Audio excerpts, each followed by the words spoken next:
इस कार्यक्रम के पुण्यार्चक हैं श्रमण संस्कृति पाठशाला के प्रेरणा स्रोत एवं मार्गदर्शन स्वर्गीय पंडित श्री रतनलाल जी बेनाड़ा की पुण्य स्मृति में बेनाड़ा उद्योग लिमिटेड आगरा, श्रीमान नंदकिशोर श्रीमती शांता देवी जैन पहाड़िया, प्रमोद नीना जैन, सुनील निशा जैन पुत्र पुत्रवधू, अंकित इति जैन पौत्र पौत्रवधू, अक्षत जैन पौत्र, आद्विक जैन आन्या जैन पड़पौत्र पड़पौत्री एवं समस्त पहाड़िया परिवार, फर्म ARL इंफ्राटेक लिमिटेड, अक्षत अपार्टमेंट्स प्राइवेट लिमिटेड, जयपुर। श्रीमान नरेंद्र कुमार जी, श्रीमती पुष्पा देवी जी, श्रीमान सुरेश कुमार जी, श्रीमती ललिता देवी जी, श्रीमान प्रदीप कुमार जी, श्रीमती मंजू देवी जी, श्रीमान अनिल कुमार जी, श्रीमती संजू देवी जी, रेहाबाड़ी गुवाहाटी असम। श्री प्रकाश पूनम, प्रतीक पायल, मिलिंद आहान, ईशा महक इम्फाल।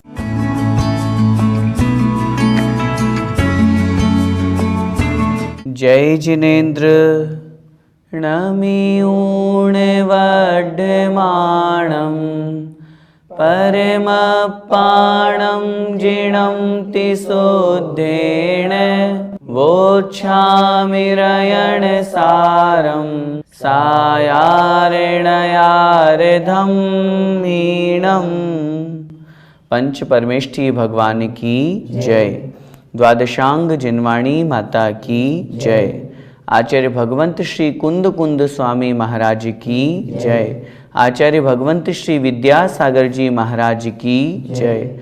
परम पूज्य गुरुदेव निर्यापक श्रमण मुनिपुंगव श्री सुधा सागर जी महाराज की जय। अढ़ाई द्वीपस्थ समस्त महामुनिराजों की जय। वर्णन चल रहा है। आचार्य कुंद कुंद महाराज रयण सार में कह रहे हैं, शिव गई पहनायगो होदी, अर्थात जो शिव गति है, मोक्ष है, उसके पथ का नायक होता है।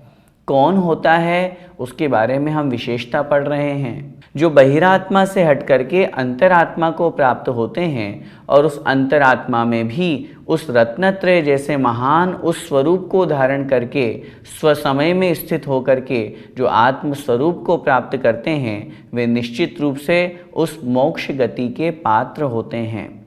पिछली कक्षा में हमने जाना किस प्रकार तीन प्रकार के जो दोष हैं, चाहे वे दंड की अपेक्षा से कहे गए हों, चाहे गारव की अपेक्षा से कहे गए हों, चाहे शल्य हो, चाहे मूढ़ता हो, ये सारे के सारे जो दोष हैं, इनसे रहित होना और इसके साथ में सहित होना। किससे सहित होना? रत्नत्रय से युक्त होना। तीनों योगों को वश में करके गुप्ती का पालन करना। इनसे जब युक्त होते हैं तो वे साधक, वे योगी, वे महान मुनि महाराज अपनी आत्मा का कल्याण करते हुए उस मोक्ष मार्ग में लगने वाले कहलाते हैं। आज की इस कक्षा में हम उसी चर्चा को आगे बढ़ाते हैं। आचार्य महाराज कह रहे हैं, जो जिन लिंग है, जो मुनि मुद्रा है, जो दिगंबर वेश है, वो उस मोक्ष प्राप्ति में प्रधान निमित्त है, मुख्य कारण है। उसी के माध्यम से वह मोक्ष मार्ग के नायक होते हैं, मोक्ष मार्ग पर चलने वाले कहलाते हैं। आइए देखते हैं गाथा क्रमांक 144। जिण लिंग हरो जोई, जिण लिंग हरो जोई, विराय सम्मत संजुदोणाणी, विराय सम्मत संजुदोणाणी, परमो वेखाइरियो, परमो वेखाइरियो, शिव गई पहनाय गो होदी, शिव गई पहनाय गो होदी। बोलिए, जिण लिंग हरो जोई, विराय सम्मत संजुदोणाणी, परमो वेखाइरियो, शिव गई पहनाय गो होदी। आइए शब्दार्थ देखते हैं। जिणलिंग हरो जोई, जोई मतलब योगी, जो योगी, जो साधक जिणलिंग हरो, जिनलिंग को धारण करने वाला है। जिनलिंग मतलब जिन मुद्रा, मुनि मुद्रा। जिनेन्द्र भगवान का जो लिंग है, जो वेश है, अर्थात निर्ग्रंथ दिगंबर मुद्रा, उसको जो धारण करने वाले हैं और कैसे हैं? विराय सम्मत संजुदो। विराय अर्थात वैराग्य, विराग भाव, सम्मत अर्थात सम्यक्त से जो, संजुदो अर्थात संयुक्त है, सहित है, जो वैराग्य और सम्यक्त से युक्त है, जिन लिंग को धारण करके निरंतर वैराग्य भावना से युक्त है, सम्यक दर्शन से सहित है, ऐसे णाणी अर्थात ज्ञानी। कहने का तात्पर्य सम्यक दर्शन भी हो गया, णाणी से सम्यक ज्ञान भी हो गया, और जिन लिंग को धारण कर रहे हैं, निर्ग्रंथ दिगंबर मुद्रा है, महाव्रतों को अंगीकार किया है, अपरिग्रह महाव्रत है, इसका मतलब सम्यक चारित्र भी हो गया।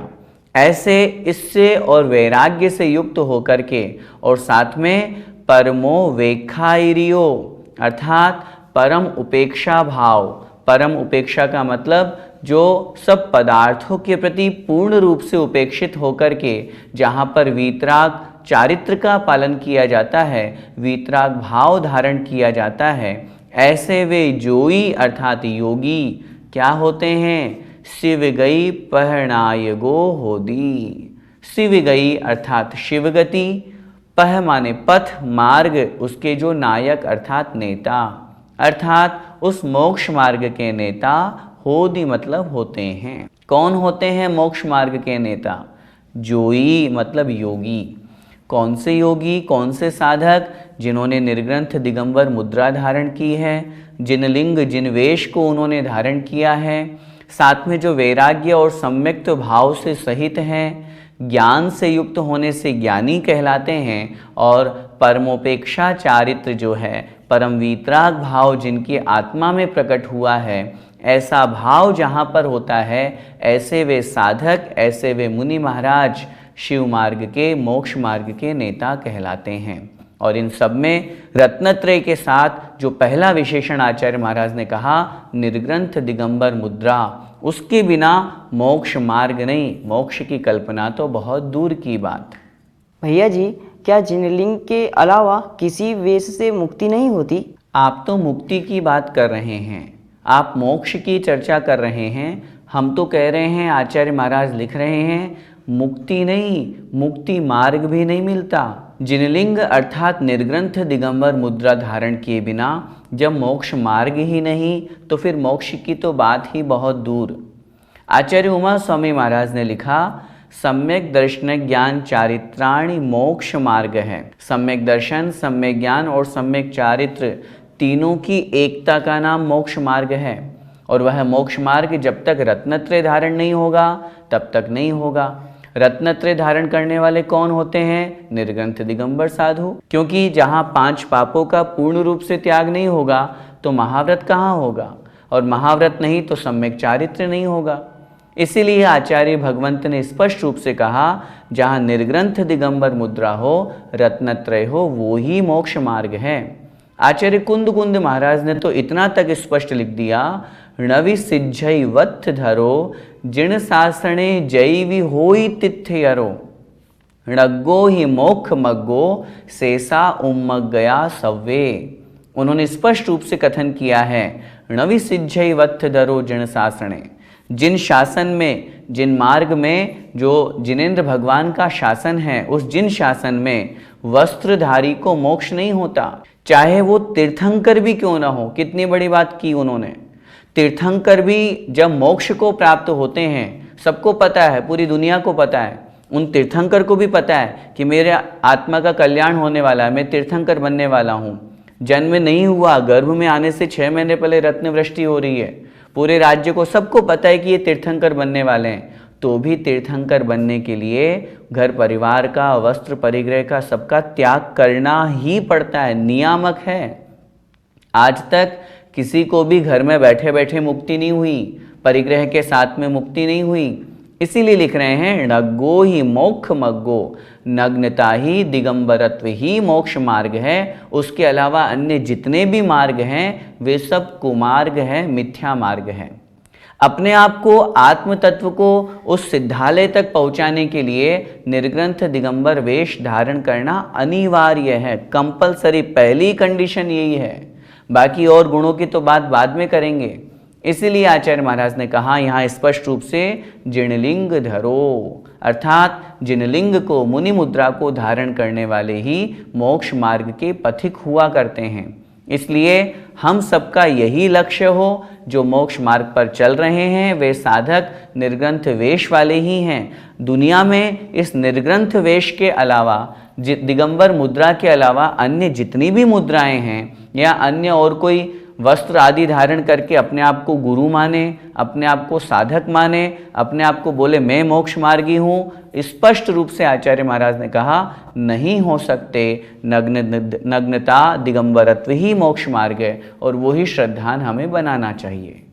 अब अगली गाथा में आचार्य महाराज वही बात समझा रहे हैं, जो शिव पद के नायक है वो कौन होते हैं? जो शुद्धोपयोग से युक्त होते हैं, जो सभी प्रकार के परिग्रह से रहित होते हैं। आइए देखते हैं अगली गाथा। बहिरभ्यंतर गंथ विमुक्को शुद्धोपजोय संयुक्तो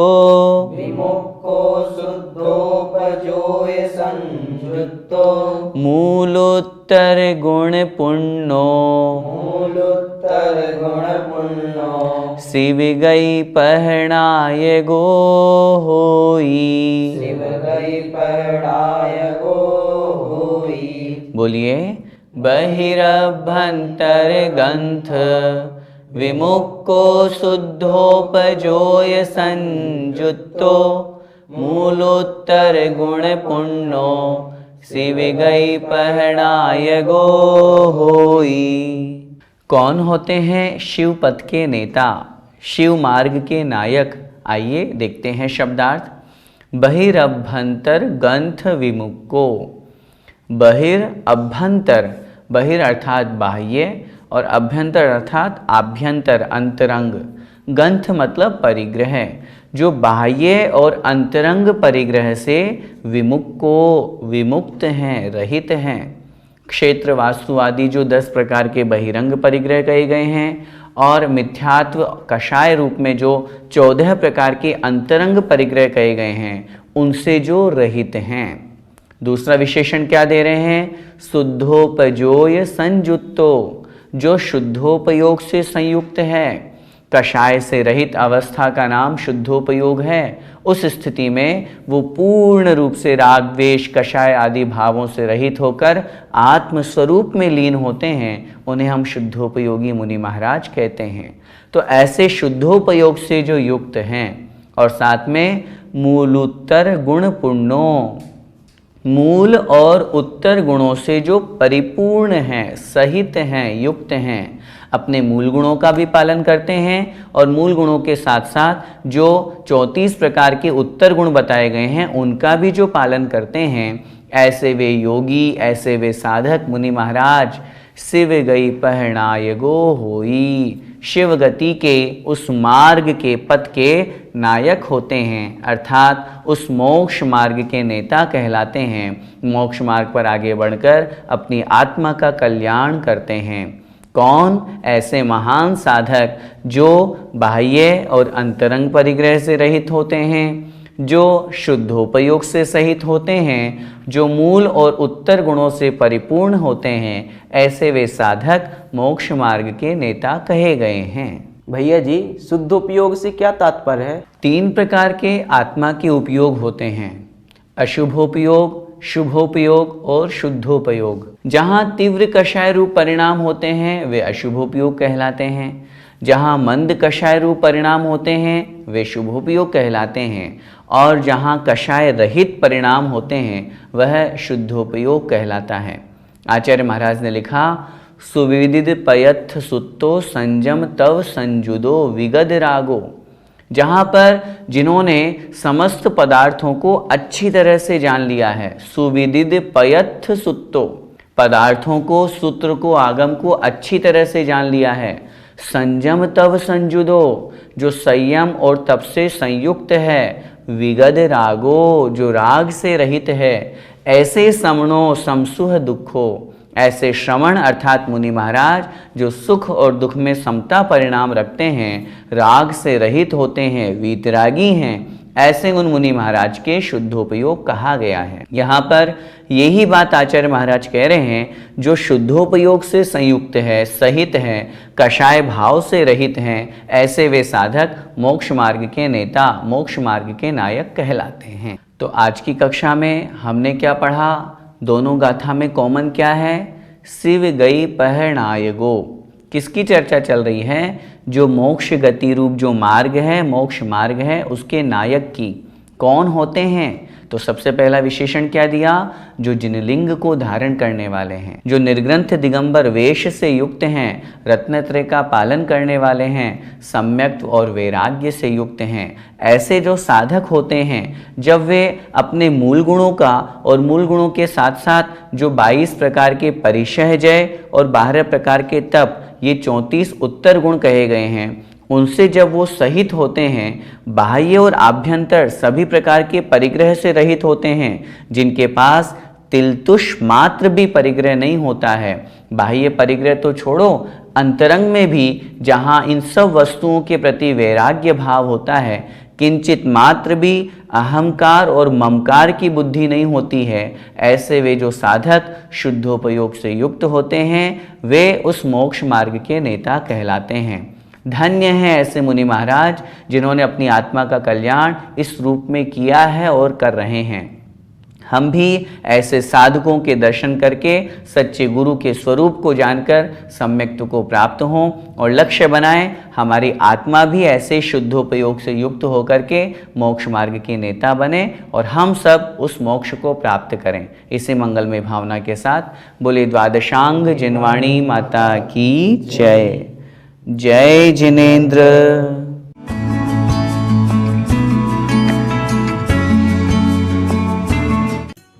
इस कार्यक्रम के पुण्यार्चक थे श्रमण संस्कृति पाठशाला के प्रेरणा स्रोत एवं मार्गदर्शन स्वर्गीय पंडित श्री रतनलाल जी बेनाड़ा की पुण्य स्मृति में बेनाड़ा उद्योग लिमिटेड, आगरा। श्रीमान नंदकिशोर, श्रीमती शांता देवी जैन पहाड़िया, प्रमोद नीना जैन, सुनील निशा जैन पुत्र पुत्रवधू, अंकित इति जैन पौत्र पौत्रवधू, अक्षत जैन पौत्र, आद्विक जैन आन्या जैन पड़पौत्र पड़पौत्री एवं समस्त पहाड़िया परिवार, फर्म ARL इंफ्राटेक लिमिटेड, अक्षत अपार्टमेंट्स प्राइवेट लिमिटेड, जयपुर। श्रीमान नरेंद्र कुमार जी, श्रीमती पुष्पा देवी जी, श्रीमान सुरेश कुमार जी, श्रीमती ललिता देवी जी, श्रीमान प्रदीप कुमार जी, श्रीमती मंजू देवी जी, श्रीमान अनिल कुमार जी, श्रीमती संजू देवी जी, रेहाबाड़ी, गुवाहाटी, असम। श्री प्रकाश पूनम, प्रतीक पायल, मिलिंद आहान, ईशा महक, इम्फाल।